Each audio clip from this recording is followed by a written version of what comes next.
Hello everybody, welcome to Snyder's Inc. And today we have got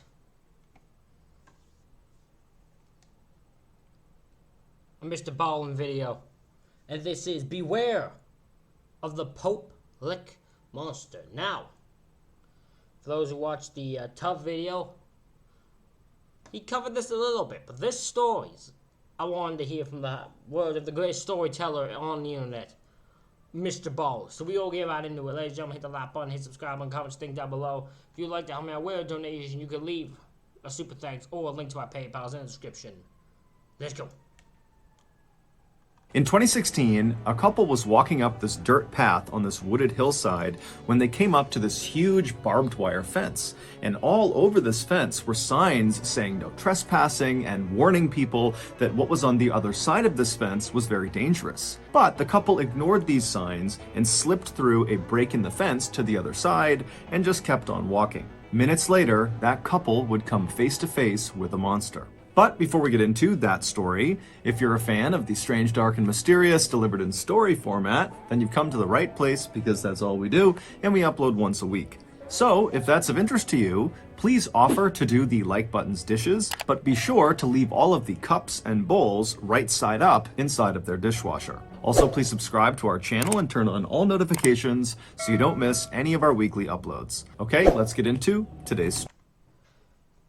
MrBallen comes up with the most insane things when it comes to the like button stuff. I don't know how he comes up with this stuff. I'd love to know how he just comes up with things, because it's insane. It's goddamn insane.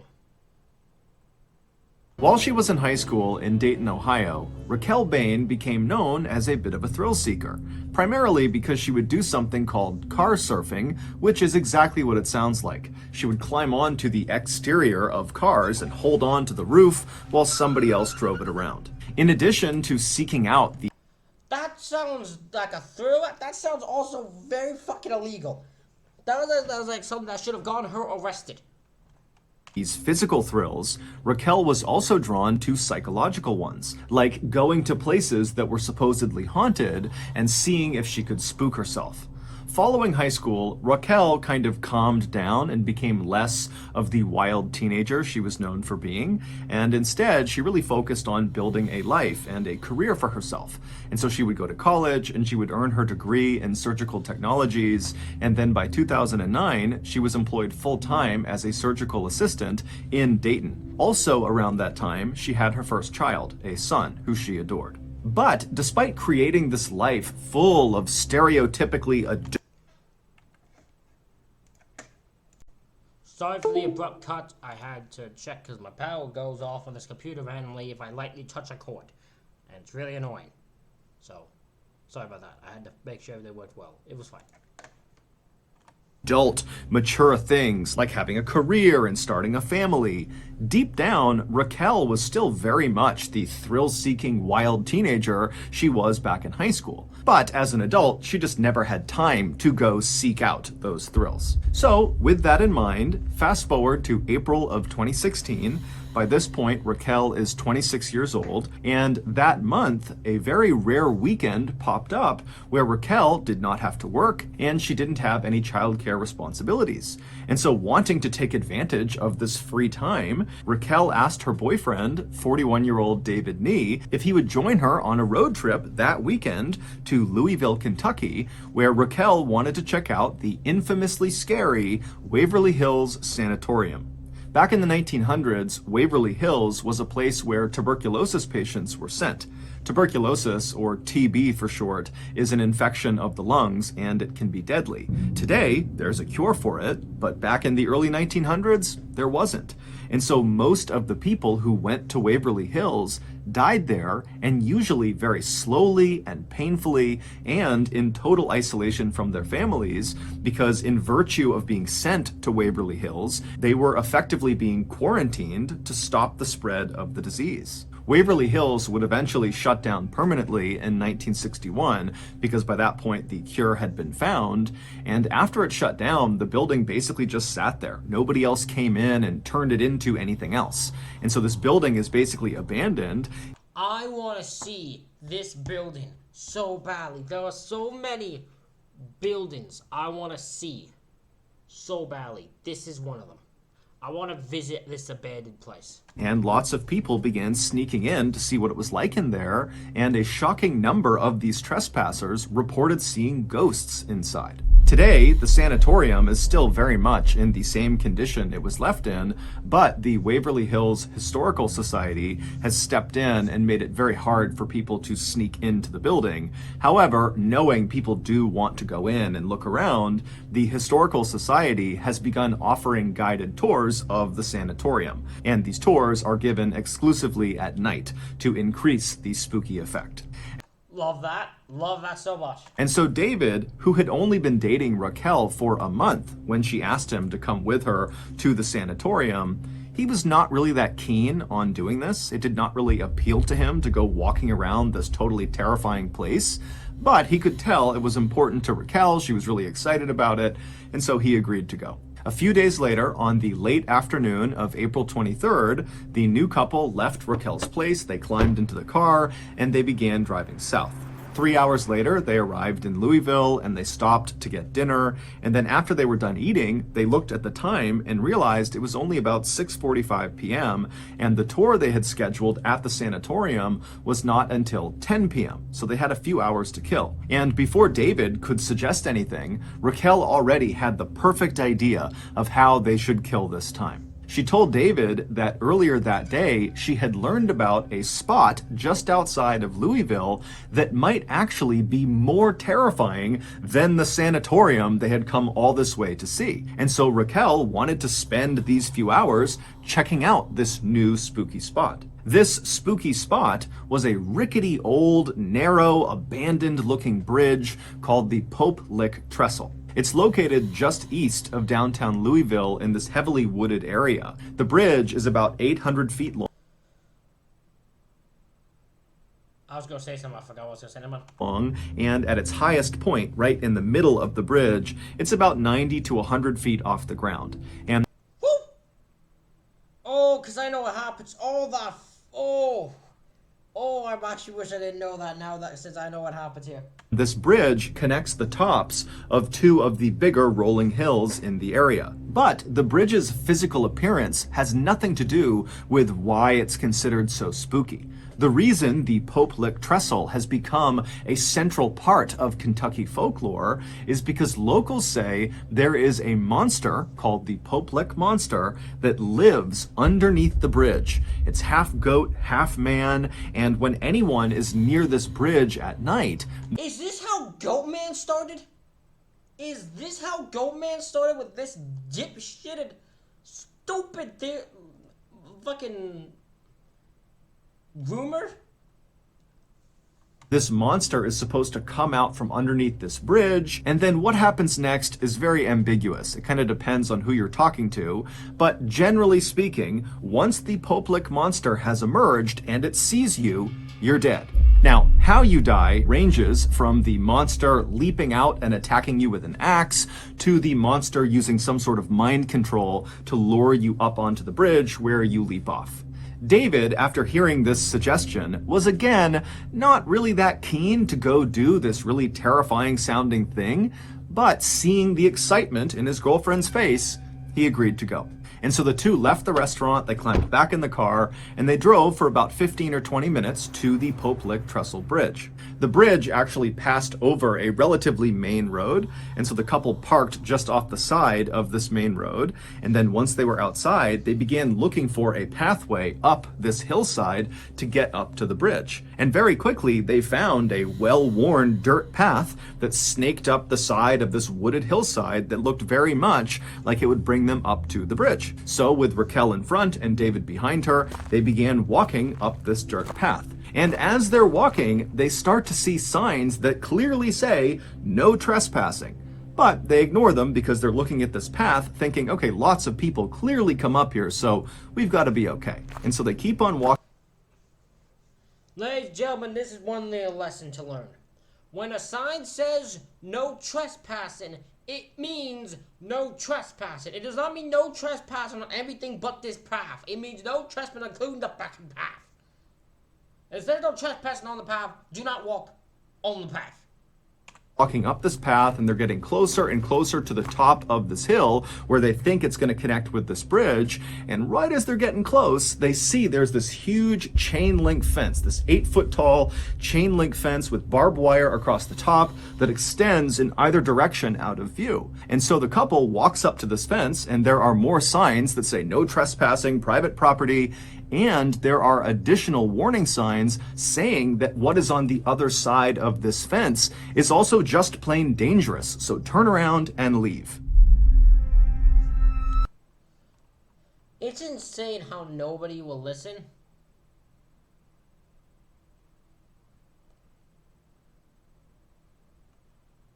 Order a pumpkin spice latte.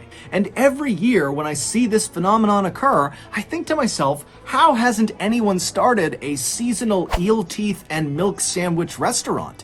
It's such an obvious compliment to the pumpkin spice latte. Well, this year I decided enough was enough. I was going to fill this massive hole in the marketplace, the eel teeth and milk sandwich king.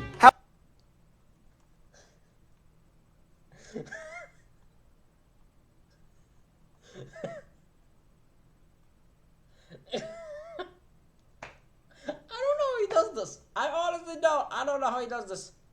However, I pretty much immediately ran into a very big issue. The 5 mini poodles that I hired to help me grow and run this restaurant franchise instantly began to struggle with some basic tasks that I had outlined in the job description, like being able to hold things with your thumbs and speaking a human language. And so just a couple of days ago, as I'm sitting in my office trying for the 100th time to teach these mini poodles how to speak English and how to use their thumbs, my pet frog, Seagull Lung, came Seagull Lung! Pop the Seagull Lung. Flying in and slapped me right in the coccyx and said, "Papa, tu avoir." Papa, tu dois avoir zip-recruiter. Papa, tu devoir ZipRecruiter, which of course in French means, Dad, we need to use ZipRecruiter. And the fact that he couldn't even I love when he can't even get through his own insane ads. I love when he can't get through his own insane ads. I love it. Boy, was old Lungy, right? ZipRecruiter, which is the #1 rated hiring. Okay, let's go back to this. As Raquel and David are staring at all these signs and this fence, they see, not far from the path, somebody had clearly bent 2 of the fence posts and created a narrow gap in the fence that you could slip through. And so from David and Raquel's perspective, that looked like the way other trespassers must have found their way up to the bridge, and so it must be safe. And so once again, that is again the exact opposite of what that means. They're like, oh, people trespass. It doesn't matter. Someone could have died. It must be safe. Other people have broken the law. the couple disregarded all the warnings. They made their way over to this gap in the fence. They both slipped through. I don't know if these people are, like, too oblivious or just too stupid. Because this is the part where they start to come off as fucking idiots. For the fact of how they ignored all these signs is just next level stupid. And they kept on walking up the hill. Just a couple of minutes later, they reached this clearing, which was at the top of this hill. And once they were in this clearing, they were able to turn and they could actually see the bridge. It was only a couple hundred feet away from them. And it was totally intimidating. By this point, it's totally dark out. And from their perspective, all they see is this very narrow bridge that they know is 100 feet off the ground at certain points. And they can see there's no guardrails on either side of this bridge. It would have almost looked like a tightrope kind of extending off into the darkness. But even if the couple was really intimidated by the sight of this bridge and with all these warning signs before it, they were able to put their fear aside and just keep on going.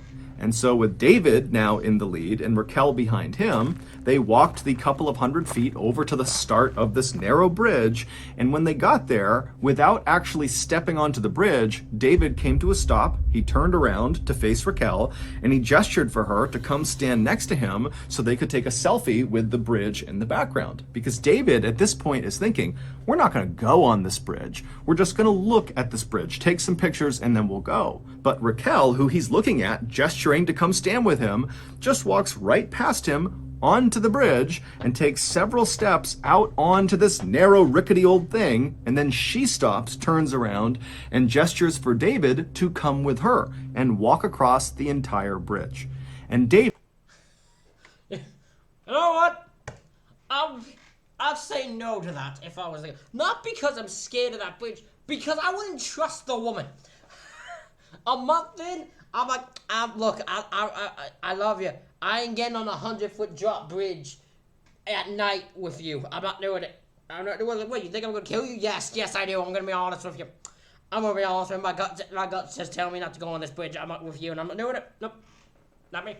David, again, is having his second thoughts, but he sees Raquel wants to do this, and so he agrees to go. After they had walked about 100, maybe 200 feet across this bridge, the two of them just started laughing because it was totally exhilarating what they were doing. Not so much the quest for the Pope-like monster, but rather the very real risk they were taking walking this tightrope bridge in the middle of the night. The couple would continue to very cautiously but quickly make their way across this bridge, and when they reached about the halfway point, when they were at the highest point from the ground, the bridge itself begins to shake. And then from behind them, they hear this loud grinding sound. And so the couple, they whip their heads around and they see there are these two bright glowing lights that are looking right at them all the way on the start of the bridge. And they realize it's a train. When Raquel and David walked up that dirt path and snuck through the fence and reached the top of the hill and could actually see the Pope-Lick Trestle Bridge, they would have also seen the train tracks in the hillside that clearly extended onto the Pope-Lick Trestle and went across the bridge. This was a train bridge. They would have seen that. But it's assumed that the couple, who didn't live in the area and so didn't know much about the Pope-Lick Trestle, it's assumed they thought, well, this is a train bridge, but it's got to be abandoned. It certainly looks abandoned, and it does. It looks totally old. It does not look active, even though it is. Or the couple thought, well, this is just an old train bridge. It might be active, but surely no train is going to come through anytime soon. We can get across the bridge before a train arrives. But, of course, they were wrong. When the couple turned around and saw these two headlights bearing down on them, they quickly realized they would not be able to outrun this train. The train's clearly trying to stop. It has seen them. It's hitting its brakes. It's sounding its horn, but it's just clearly moving too quickly. So they cannot run to the other side to safety. And because this bridge was meant for a single train to pass through, there was no other track they could just jump onto to avoid being hit. And there were no walkways on either side of this railway. And so literally all they had was the track that this train was going to cross over, and they were on it. And so with no other choice... Oof! Oof! They were literally in a no-win, will-die type situation. David yells to Raquel that they have to climb down and hang off the side of this bridge. Now, there were these wooden slats that ran underneath the rails. They ran perpendicular to the rails, and these wooden slats kind of extended off the edge of the bridge on either side just a couple of inches. And so in theory, if you were holding onto the outside of one of these wooden slats and kind of dangling off the edge of the bridge, a train could cross those tracks and not run over your hands or fingers. You would just have to hold on that whole time as the train is rumbling through. And so David, he flops down onto his stomach and he's trying to lower himself as fast as he can as this train is getting closer and closer, and he's yelling for Raquel to do the same thing, but she's not really moving very quickly. And finally, David, he gets in position. He's hanging off the edge of this bridge on these wooden slats, and he sees Raquel. She's not quite there, and then the train comes flying through. It strikes Raquel and sends her flying off the bridge to the ground below. David would somehow manage to hold on the whole time as this train went past him, and then once the train had... Was Raquel frozen in fear? Or did she just not want to do what he said for some reason and just caused her to get hit by a train? That's the one that I can't figure out. I feel like she had to have been frozen in fear. Past him, he pulled himself back up onto the tracks. He ran the rest of the way across the bridge. He went down that hillside, and when he found Raquel, it was immediately apparent that she was deceased. In the end, the railroad was not issued any citations or sued for negligence. No. It was determined they did their due diligence by setting up that 8-foot-tall bar. Yeah, No, trust me. This is not at all the railroad's fault. There was nothing the railroad did that was at fault. They have the signs, they have the fence, they have the barbed wire fence, everything. The only thing is these two just broke in.